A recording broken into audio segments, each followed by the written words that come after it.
ইন্না লিল্লাহ। এই যে এটা এপিজেড এলাকা চট্টগ্রাম। আমরা যখন 3টার দিকে এদিক দিয়ে যাই তখন দেখছিলাম যে এই বিল্ডিংটাতে আগুন ধরছে। এখন বাজে রাত প্রায় 10টা, তাহলে প্রায় 6 থেকে 7 ঘন্টা হয়ে গেছে, এখনও পর্যন্ত আগুন নিয়ন্ত্রণে আসে নাই। এই যে আপনারা দেখতে পাচ্ছেন কি পরিমাণে দাউ দাউ করে আগুন জ্বলতেছে এখনো পর্যন্ত। ফায়ার সার্ভিস তখন যেভাবে দেখছি যে পানি মারতেছিল, এখনও ঠিক সেভাবে পানি মারতেছে, বাট আগুন কোনোভাবেই নিয়ন্ত্রণে আসে নাই।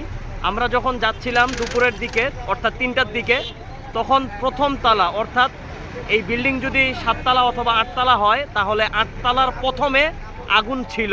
এখন পুরো বিল্ডিং জুড়ে আগুন ছড়িয়ে পড়ছে। প্রায় 7 ঘন্টা অতিক্রম হয়ে গেছে, এখনো পর্যন্ত আগুন নিয়ন্ত্রণে আনতে পারে নাই। দেখেন দেখেন কিভাবে যাওয়ার সময় কিন্তু এত আগুন ছিল না, এখন কিন্তু একেবারেই অতিরিক্ত আগুন জ্বলতেছে। এখানে দাউ দাউ করে আগুন জ্বলতেছে এবং সমস্ত বিল্ডিং জুড়ে আশেপাশের বিল্ডিং সহ এভাবে আগুন জ্বলতেছে।